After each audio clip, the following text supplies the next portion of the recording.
South Vietnam is a land of villages. The villagers are the prize in a 30-year struggle for hearts and minds. Friendship for one side brings destruction from the other.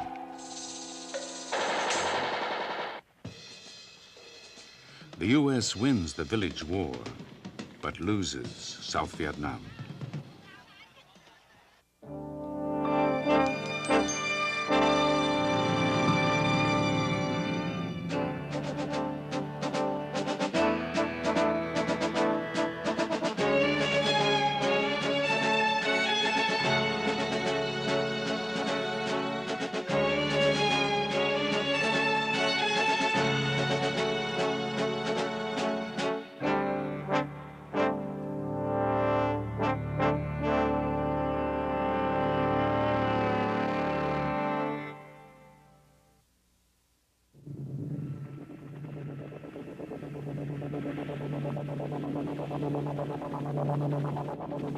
Between 1965-68, America commits 500,000 troops to Vietnam.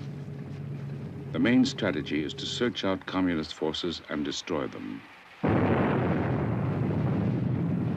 But many policymakers say the war should be fought politically, not militarily. Former CIA Director William Colby. As the tension level grew in Vietnam, the tendency was to strengthen the military forces against the prospect of an attack by North Vietnam. Now here I think the Americans made a fundamental error that pursued us all the way through Vietnam, because we said that if there's a war going on, it must be an affair for soldiers. And we consequently thought of building up the military response to a war. 1960. William Colby becomes CIA chief in Saigon.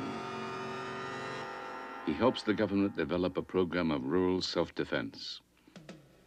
The fortified villages get weapons from the CIA and militia training from U.S. Special Forces advisors. They are called strategic hamlets. The program to secure the villages is called pacification.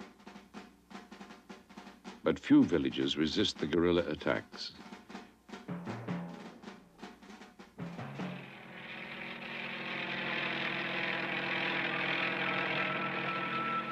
In 1962, the late French historian Bernard Fall records the escalating war. This is the village of My Thuy, which is a small village not too far from Saigon, at the edge of the Mekong Delta. It's probably got 2,000 inhabitants, like most of the small villages in Vietnam. There are about 12,000 such units in this country. And its population is mostly Buddhist. To the Vietnamese peasant, the war means a total disturbance of his way of life. He's being shelled by one side or bombed, or he's being resettled in villages. He's been very often resettled 3 or 4 times in different villages. He's being taxed by both sides, and now the communist taxes are extremely heavy. The communist taxes now run about 10 times the government taxes. The peasant doesn't go for ideology, the peasant goes for social justice. He wants his piece of land, he wants a fair taxation system. He doesn't want to be robbed by the army. Neither does he want, by the way, to be tortured by the VC. He wants to be basically left alone. The guerrillas, called the National Liberation Front, use selective execution as the first stage of taking over a village. They allegedly killed 37,000 people during the war years. Journalist Tan Tat Tien. In my own village, they killed about 90 people. And many of these had nothing to do with politics or anything. They were simple farmers or workers, but they were articulate and they could provide leadership, and they had to be got rid of. Anti-communist Vietnamese call the guerrillas Viet Cong, or VC. Soldiers call them Charlie. Charlie. He had a habit. It was a good habit because it worked. He'd come in one night, find out who's in charge, go to them and say, listen, tomorrow morning we're coming back. We want so much food and we want so many men. And if you don't give them to us, it might be bad on you. And they take everything. Everything they could get their hands on. Food, gold, silver, anything was in the town. Having killed or intimidated village leaders, the rebels settle in the village. Some stay for years. Land reform is the next stage. The land is now equally divided among the peasant farmers. Using traditional communist methods, the guerrillas set out to build a strong political organization. Every villager must join a political group. Peasants are gradually retrained as cadres, or political leaders of farmers, women, and youths. The communists encourage group self-criticism. They appeal to nationalism, instilling hatred of the old order and of the white Americans in Vietnam. They are widely successful. In 1965, the Central Intelligence Agency draws a political map. It shows 50% of the countryside is under some degree of communist control. The U.S. sends combat troops.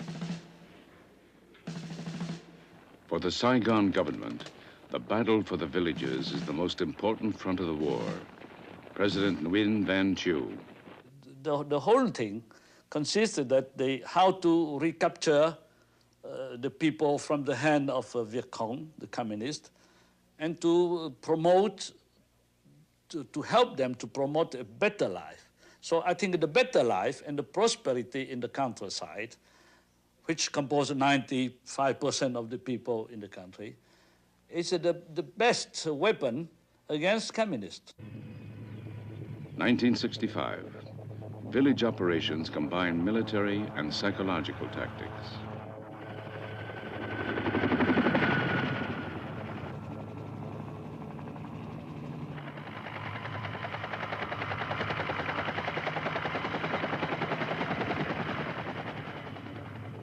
Vietnamese troops and American advisors surround the area. The villagers are told that friendly people have nothing to fear. The soldiers evacuate the village, then search it. If there is evidence of communist activity, the village is considered a military base and is usually destroyed.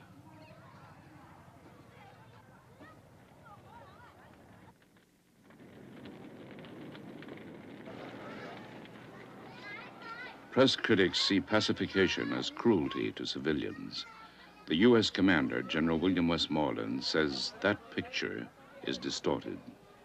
As one who has fought in 3 wars, I can say categorically that never in the history of warfare, certainly never in the history of the use of American arms, have more attention been given to the avoidance of civilian casualties than we did in Vietnam. There was a famous case of burning a village by the Marines outside of Da Nang. But that village had been a place where the enemy was harbored by the local population. But before those villages were burned, the people living in those villages were humanely relocated, which was the general practice. By 1967, communist captives number 17,000, but civilian refugees number 1.25 million. Villages are destroyed to deny use by the communists. Combat in the villages is seen as counterproductive by many Vietnamese. General Tran Van Don. If there were some enemies in one village, they used the American way to very far power, to destroy the village because there were some enemies inside. And after that, to occupy the village. But for me, for us, it was not a good way. If we destroy the village, we destroy the people too. Helicopter gunships now routinely attack communist-controlled villages.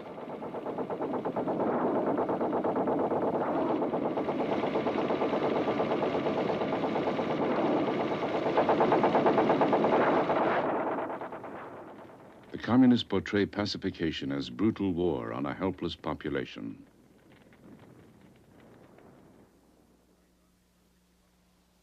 Although Saigon controls the politics, Americans control the firepower and are blamed. A soldier recalls. The thing that stands out in my mind more than anything else was I saw a woman looking at me with an expression of hate, of pure, unadulterated hate. And at that point, I knew I was in Vietnam. I never saw such hate in my life on somebody's face. For suspected communist agents, interrogation is brutal. Water poured on a cloth induces suffocation. In late 1966, more money is put into pacification.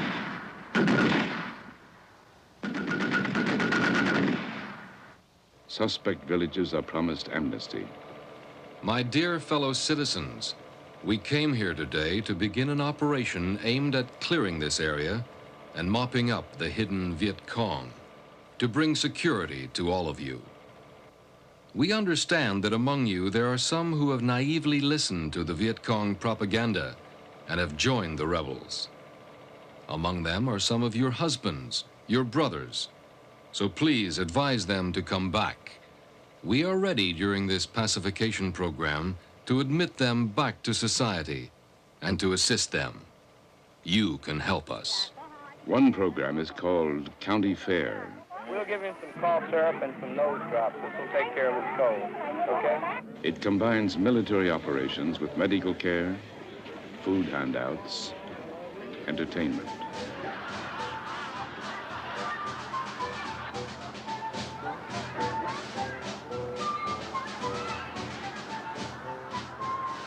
From the beginning, Americans differ on the so-called Hearts and Minds program.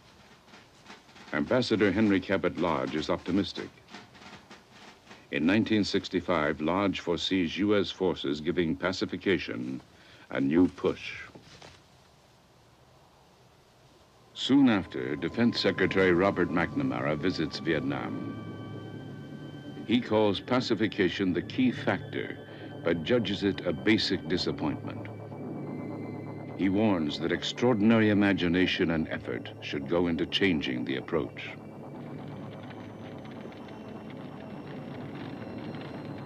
A year after McNamara's warning, pacification is still failing.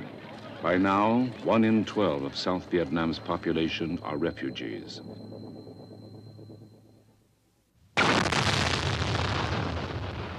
In 1967, the war widens. More and more North Vietnamese troops are involved, but American field commanders remain confident.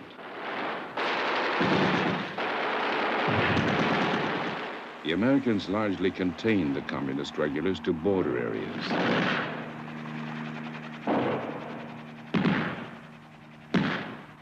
U.S. strategy relies on South Vietnamese forces to clear the countryside. But rebel forces are still successful against government troops.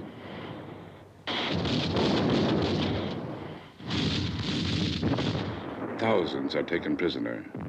A quarter of the army deserts. 1 in 4 of the rebel weapons are captured American models.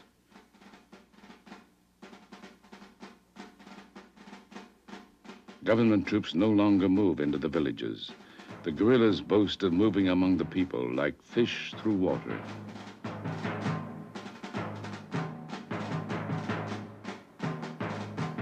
They can now step up political indoctrination, the final phase of the Communist War program. Medals are given to peasants who take up arms. By 1967, communist strength in the South is estimated at 300,000 men. Most of them Southerners. The communists have taken heavy casualties, but they now rest in safe havens and plan a wider war.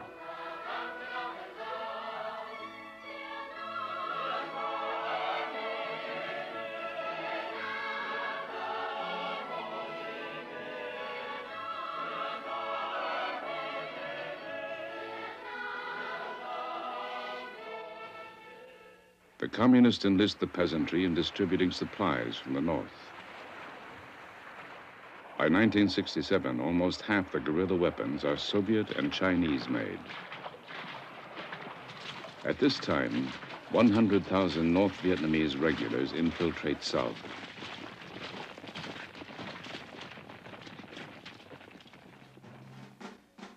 The Southern guerrillas provide a nationally organized supply and intelligence system. They are supremely confident. They are winning at the grassroots. Now, after 2 years of failure, President Johnson insists on a different approach. He gives control of pacification to a new civilian agency. Its director, Robert Comer. We tried to design a system whereby we Americans could find out what was going on down at the hamlet level. We called it the Hamlet Evaluation System. The U.S. evaluation, the communists control or influence 60% of the villages, far more than Saigon reports. We didn't trust the Vietnamese reports. They were wildly exaggerated, so we tried to get the Americans to sort of keep tabs on the Vietnamese. We wrote, so to speak, the report cards for the district and province chiefs. And I think most people would agree that it was a very healthy corrective. At least we weren't corrupt. We may have been ignorant. We may not have understood a lot that was going on, but at least you could get more honest evaluations out of Americans than you could get out of Vietnamese, especially since they were working for a government in Saigon that did not want to hear bad news. It is a new phase. Leaflets replace the bombs. They say that only communists want war.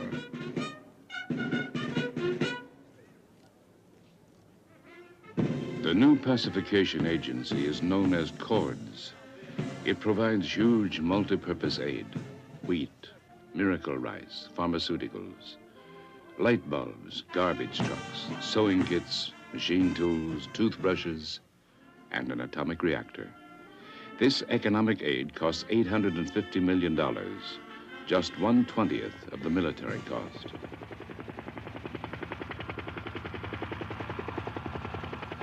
Comer claims success. I would say that basically the 1967 program, which really didn't hit its stride until 1969 and 70, partly because it was critically interrupted by the Tet Offensive of '68, which just sort of set us back when we were barely getting going. But the fact of the matter is, and the more sophisticated members of the press saw and wrote about the same thing, that by 70, 71, we had really pacified most of the populated areas of South Vietnam. Now, that did not mean that a lot of fighting wasn't going on back in the boonies, as they call them. But essentially, most of the countryside was reasonably secure. The one thing that we had not been very successful at, as I mentioned before, was in rooting out the clandestine Viet Cong infrastructure, the enemy's control structure, which remained behind underground, and which we were very unsuccessful in getting at. Now the policy is to fight a political battle. It becomes one of the most controversial programs of the war, Phoenix. The CIA director of Phoenix, William Colby. The purpose was to centralize, in a central intelligence concept, all the knowledge that all the different intelligence agencies had about this structure, so that sensible action could be taken against it. Now, if this was the enemy command structure, obviously we wanted to know who they were, who its secret agents were, things of this nature, what kinds of programs they were conducting, not just the military units, but what kind of tax collecting, what kind of proselyting, what kind of kidnapping, things of this nature, what their terrorist programs were, and all the rest. To put agents into it, to get defectors out of it, to interrogate prisoners from it, and gradually to build up a knowledge of what this unit was. An assessment of Phoenix from a CIA agent in Saigon, Frank Snepp. It was supposed to generate intelligence, but the concept quickly became victim to practicalities. The first problem was that we really didn't know who a communist operative was. There was never a firm definition. Was a communist operative, a communist political agent, simply a water boy? Or was a political cadre someone who was a full-time communist? We never could figure out precisely whom we should be targeting. Then there was another problem. The PRU, the hit teams, were going out, arresting, pulling back to our interrogation centers a great many people.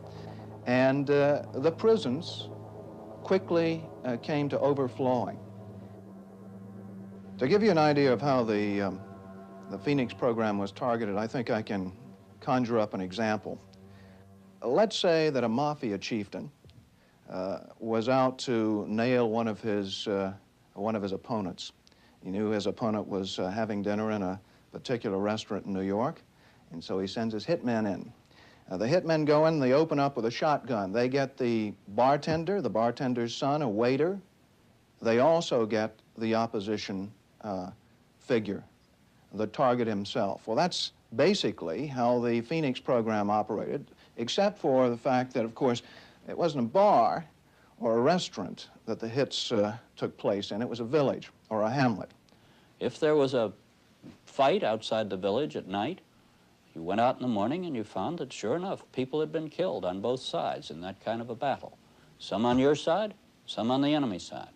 When you identified who those were on the enemy side, sure enough, one of them was the head of the local guerrilla force. One of your leaders that had been on your list. Now, he hadn't been assassinated, he'd been killed.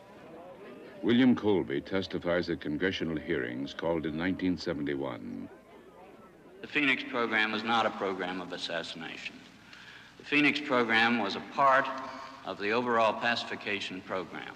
How many, roughly, would you estimate were eliminated? Well, the elimination was all three categories because the word eliminate referred to the entire program against the apparatus. Well, you can say kill them if you want. We said killed. I believe that the figures in mid-71 that were testified to at that time were that some 28,000 had been captured, some 20,000 had been killed, and some 17,000 had actually rallied by that time. In the end, America claimed success in the village war. But the conflict moves beyond the village to large-scale conventional warfare. By 1968, 1/3 of South Vietnam's 17 million population have been relocated. 1 million are still refugees by 1971. Millions more will be uprooted in the larger battles ahead. Once viewed as the key to the war, the people are now just in the way. For 12 years, under 3 presidents, the CIA's William Colby believes intelligence information is unheeded. He is critical of the reliance on military solutions. Colby first goes to Vietnam in 1959. He is sent again in 1968 to direct village pacification. He finds improvement.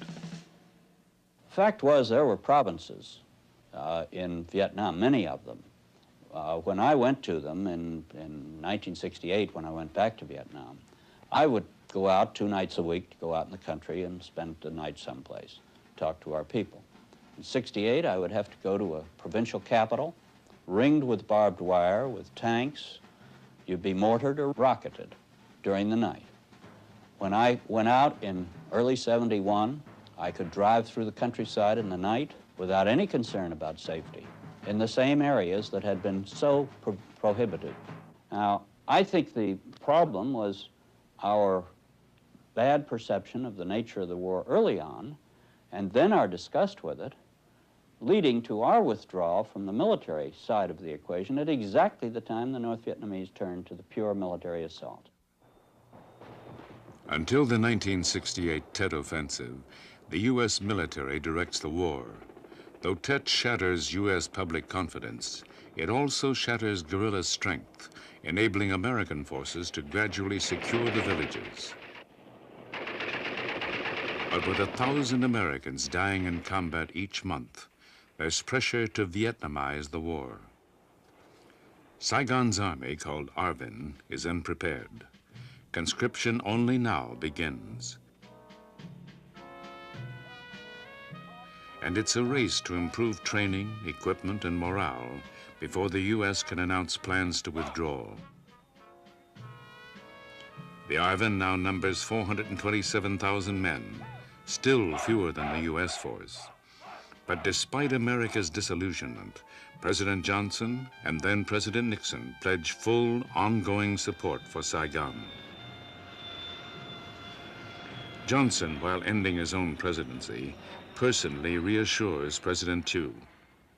Mr. President, our pledge to help your people defeat aggression stands firm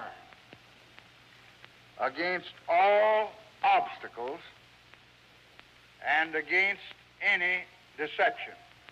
We realized that even if President Johnson send more troops to Vietnam, it's just to have a negotiated solution, not to win a military victory in the common sense. Washington has initiated peace talks. Thieu's forces are told not to expect victory, but to show they can hold out. The U.S. only now begins to upgrade South Vietnam's outdated military machine. Saigon's Navy gets the latest PT boats to defend the Delta. For the first time, the ARVN gets the standard machine guns and rifles used by the U.S. forces. Saigon's troops are now on a more equal footing with Hanoi's Soviet-equipped army. With the weapons, the South Vietnamese soldiers get advanced training. Special paratroop and commando units are formed. The South Vietnamese Air Force builds to the fourth largest in the world. The United States military aid bill soars, and so do its hopes for reduced American involvement. January 1969, President Richard Nixon is inaugurated. The greatest honor history can bestow is the title of peacemaker. This honor now beckons America, the chance to help lead the world at last out of the valley of turmoil and onto that high ground of peace that man has dreamed of since the dawn of civilization. Nixon sees protests threatening an honorable exit. Defense Secretary Melvin Laird.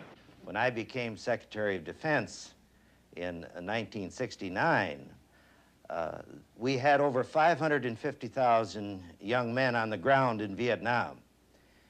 We had Americanized the war.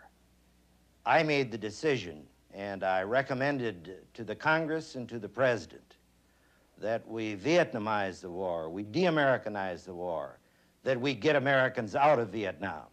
What do we want? Peace! When do we want it? Now! You want it? Talk up! What do we want? Peace! When do we want it? Now! Can't what do we want? Peace! When do we want it? Now! What do we want? Nixon now meets with President Thieu at Midway Island.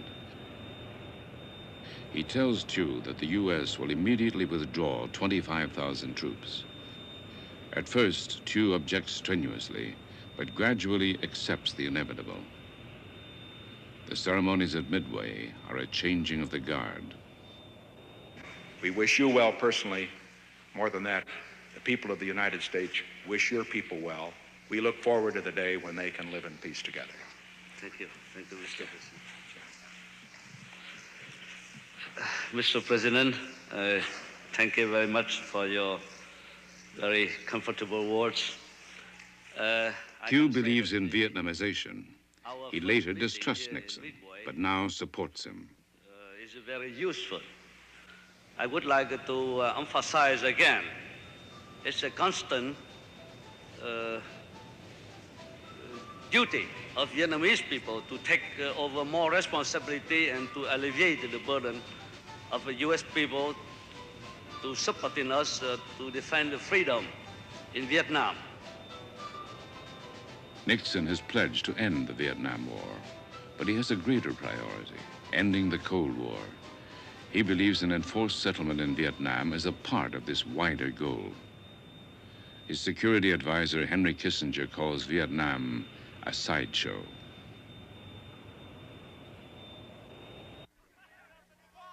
July 1969.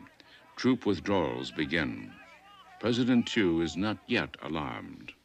Many times before, through many presidents of the United States, and also through President Nixon, they pledged time and again to help the Vietnamese people, the South Vietnamese people, in both economic aid and military aid, as long as they still need to fight communist invasion.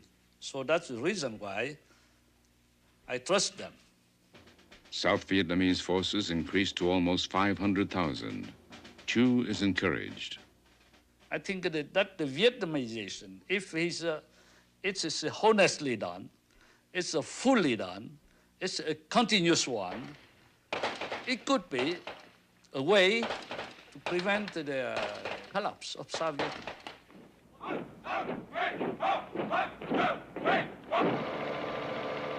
The creation of a modern South Vietnamese army is a massive feat.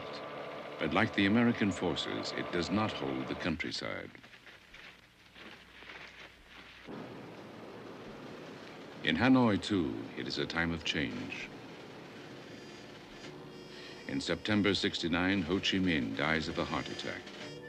Known as Uncle Ho, North Vietnam's founder and first president, is deeply mourned by the people he led for 25 years. Ho's legacy is a stable leadership. His earliest colleagues, military commander General Giap and Prime Minister Pham Van Dong, have been with him 30 years. Soviet Premier Alexei Kosygin, attending the funeral, reaffirms the USSR's $1 billion a year aid. Communist Party chief Lê Duan takes overall command. He reads Ho Chi Minh's last will, an exhortation to fight until the last Yankee has gone.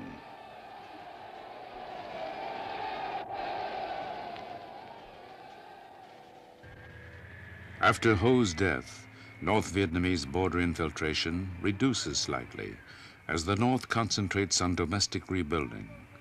Though communist supplies and forces are still enough to enable a new offensive at any time, the trail is considered vulnerable to a ground attack.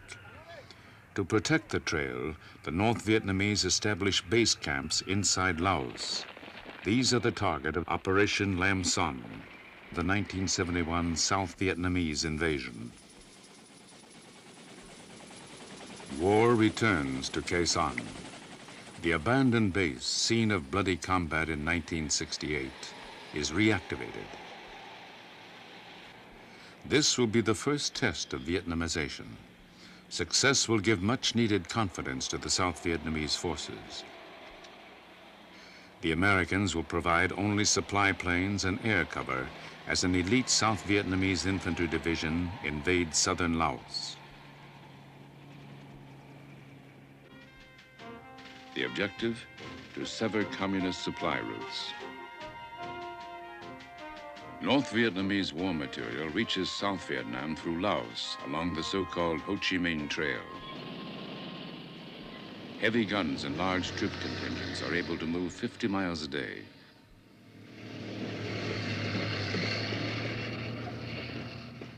The North Vietnamese are sending more troops south than the U.S. is withdrawing. This jeopardizes America's plan to turn the war over to South Vietnam.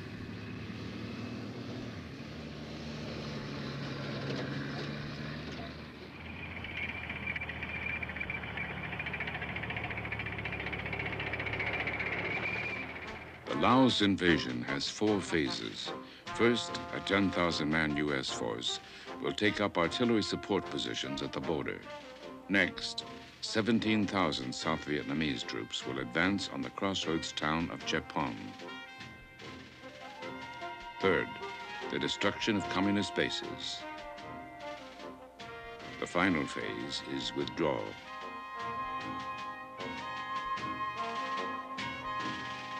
President Nguyen Van Thieu. We said that on a limited time, we have to do our best in the Ho Chi Minh Trail to try our best to destroy as much as possible the logistic compound of the North Vietnamese communists along the Ho Chi Minh Trail, so we can delay the offensive. They have a plan for the northern province of Vietnam, and to reduce the war potential of North Vietnamese throughout the South Vietnam. But preparations cannot be kept secret. The U.S. High Command is divided. State Department officials claim that South Vietnamese forces are too few and inexperienced, but the military supports the invasion.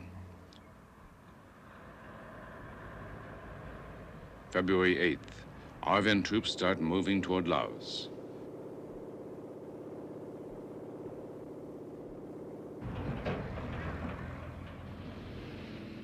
The communists quickly and easily reinforce.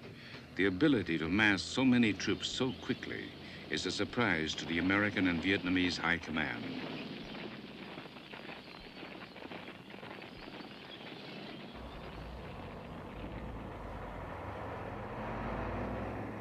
The South Vietnamese army is unaware it is surrounded and outnumbered 2 to 1. The going at first is easy, deceptively so. But former Premier Nguyen Cao Ky says the mission is not aggressive enough. I was up there to inspect the field with my wife. And in the very first days of invasion, and the way that they carried the plan, I already, if you remember well, I already said it will be a failure. And Mr. Thieu at that time blamed me that I am wrongly criticized. If you decide to go there to stop their supply line, and you have to go there and stay there. If we go to Chepon, even though we know that we cannot stay longer, but it's a point of honor to show to the communists that we can go to Chepon and stay there even one day and go back.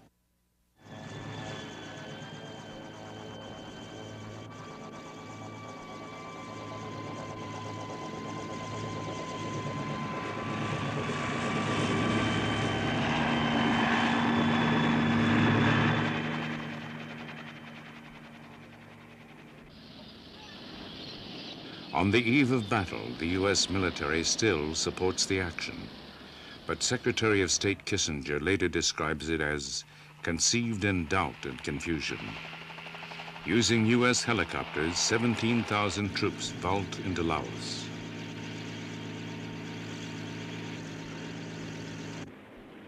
Inside Laos, the operation stalls.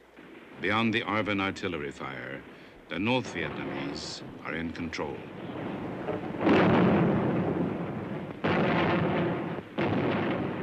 Earlier U.S. plans to attack the trail called for at least 60,000 troops. By this estimate, South Vietnam's invading force is only 1/3 what it should be. The battle escalates, tanks against artillery. American gunners inside South Vietnam increase their fire. Communist artillery responds in a long-range duel.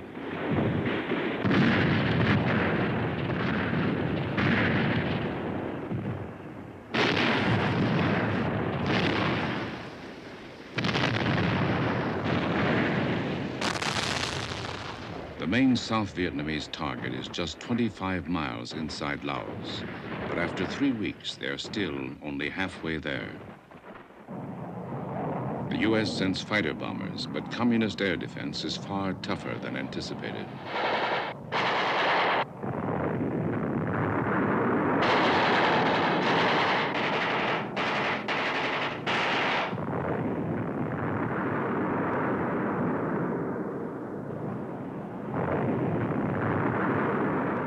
Communist troops move closer to the South Vietnamese positions, preventing widespread airstrikes.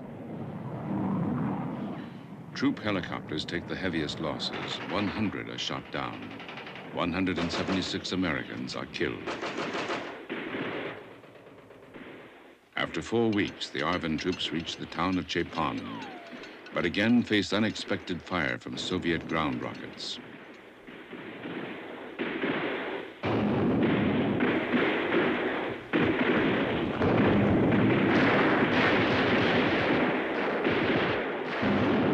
The invaders retreat.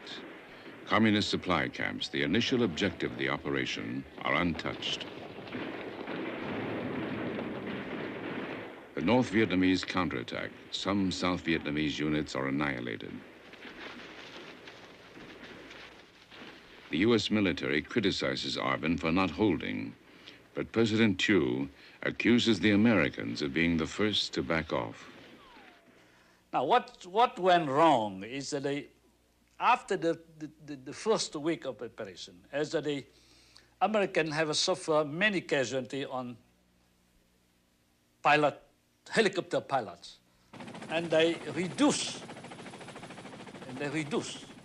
most totally the number of helicopter used for the medical evacuation.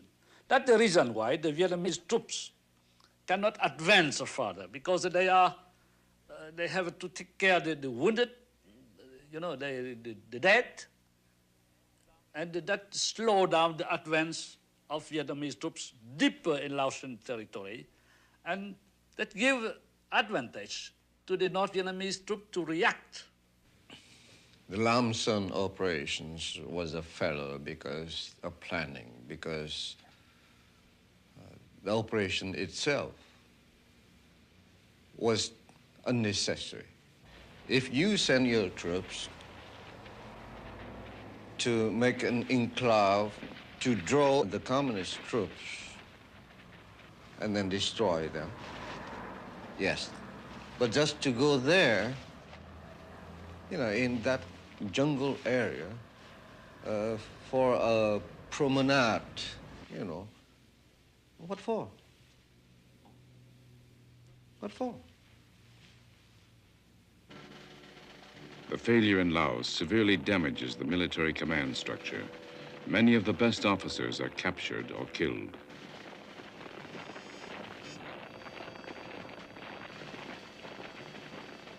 Although the Saigon government holds a victory parade, both Nixon and Thieu now doubt the ability of South Vietnam to fight the war alone. The Pentagon says it has done what it can for South Vietnam.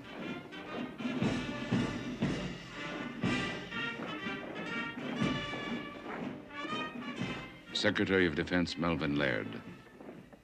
You can give them the training and the equipment so that they can use their manpower. If they do not use it effectively, that is something that you cannot ensure through any kind of military activity. The American used the Vietnamization, the so-called Vietnamization program, as a pretext to withdraw the troops, to scatter and run, and to abandon the South Vietnamese people alone, and to be overrun later by the North Vietnamese communists with a certain time after that. That's the so-called the decent interval. America continues its troop withdrawal, but in April 1972, a major communist offensive overruns the northern province. But by July, only 45,000 Americans remain. The farewells are formality. South Vietnam is alone and bitter. At that time, the Americans would like to end the war as fast as possible, to wash their hands, to quit the Vietnam for the domestic problem in the United States, and that's their policy from the time they began to withdraw the troops and to pull out from Vietnam. I think it's not an error in politics, not an error. It's a deliberate, wrong politic, but deliberate. We went to Vietnam not to destroy freedom, but to defend it.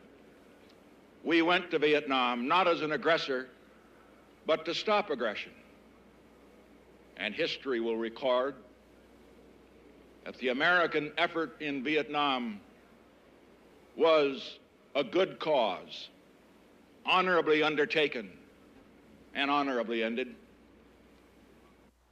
Nixon and Thieu have a final meeting in April 1973, soon after the signing of a peace agreement with Hanoi. Thieu claims his army cannot hold without massive American aid. Nixon reassures him that America will always aid South Vietnam. But within 18 months, Nixon will have resigned. In 2 years, the war will be over.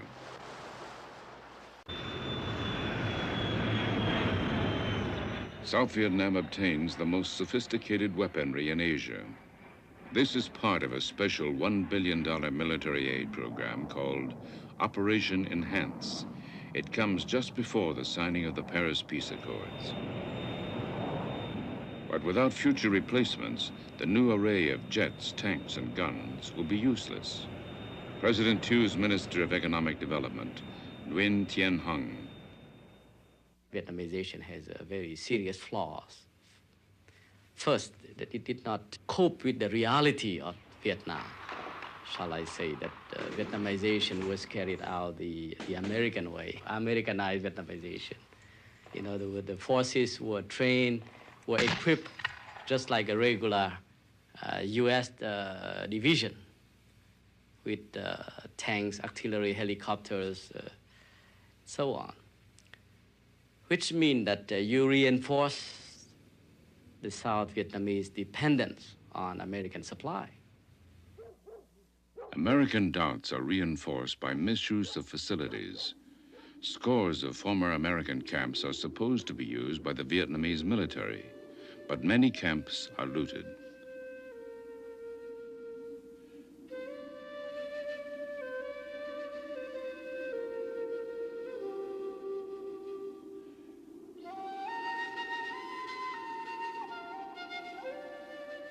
A base at Tay Ninh near Saigon. A few weeks after the Americans leave, even the supports have been removed. The trappings, furniture, and fittings go first. Then walls, roofs, and floors vanish. A symbolic sign remains. Goodbye and good luck.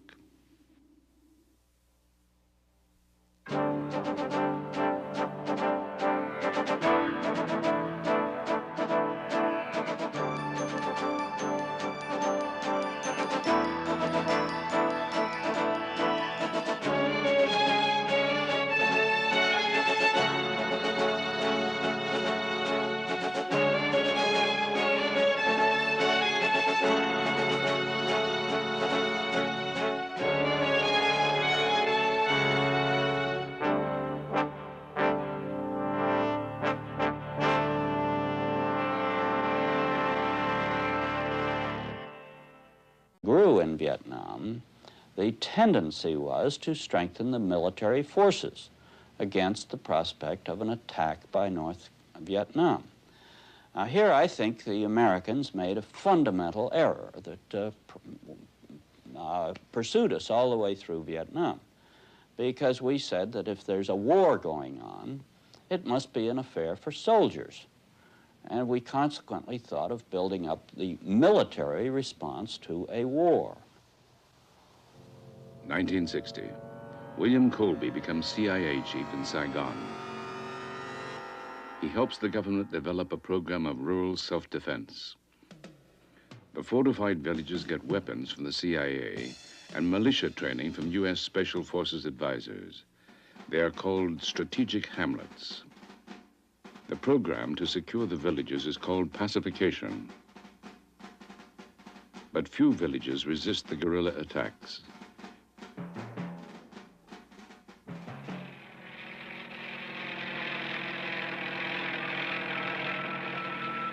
In 1962, the late French historian Bernard Fall records the escalating war.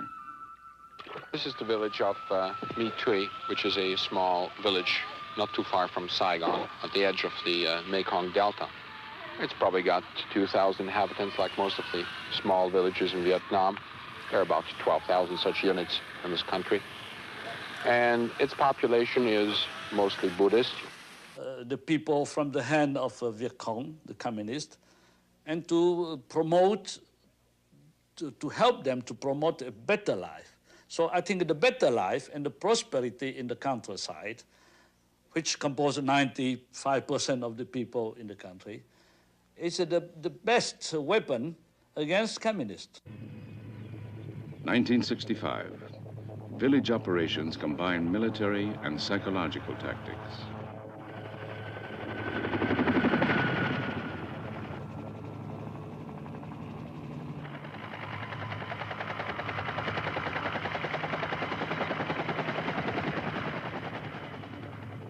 Vietnamese troops and American advisors surround the area. The villagers are told that friendly people have nothing to fear. The soldiers evacuate the village, then search it. If there is evidence of communist activity, the village is considered a military base and is usually destroyed.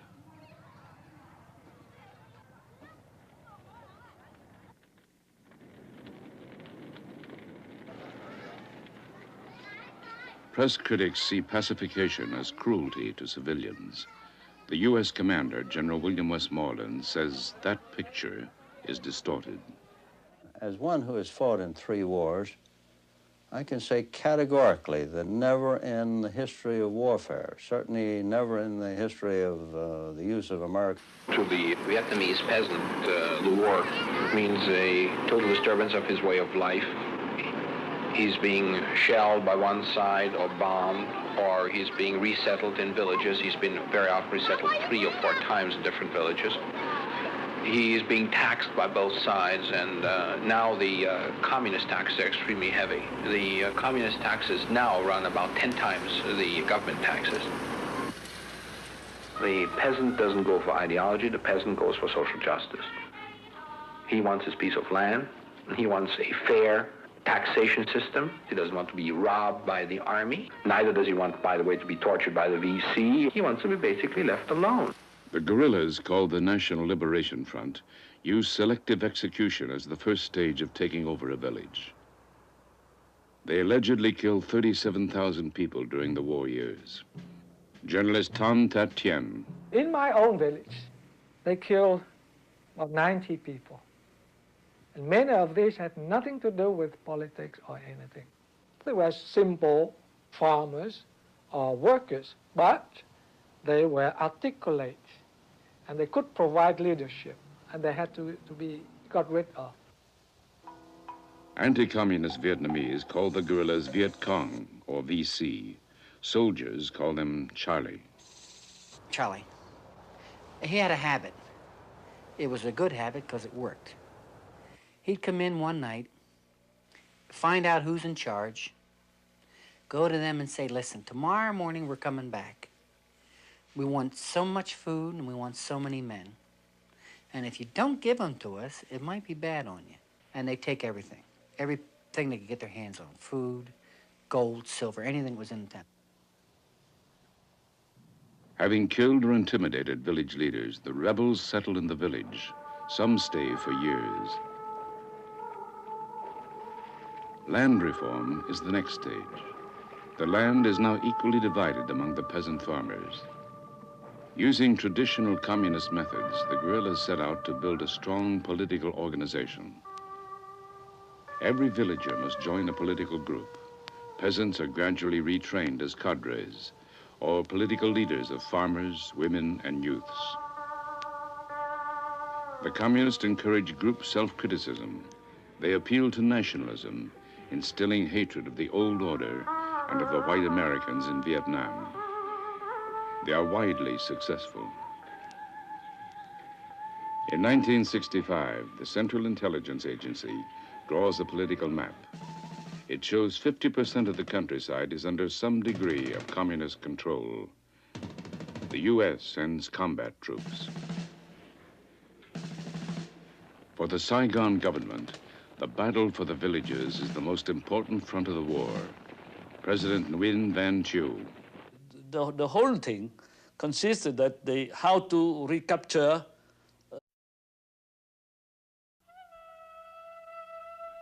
South Vietnam is a land of villages. The villagers are the prize in a 30-year struggle for hearts and minds. Friendship for one side brings destruction from the other.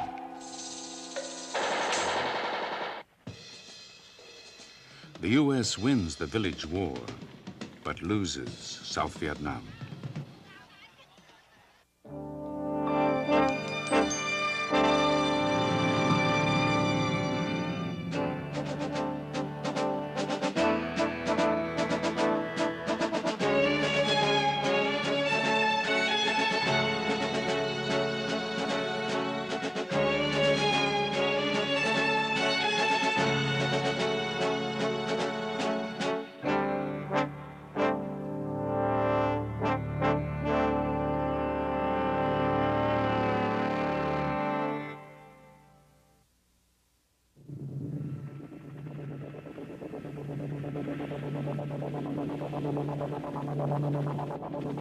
Between 1965-68, America commits 500,000 troops to Vietnam. The main strategy is to search out communist forces and destroy them. But many policymakers say the war should be fought politically, not militarily. Former CIA Director William Colby. As the tension level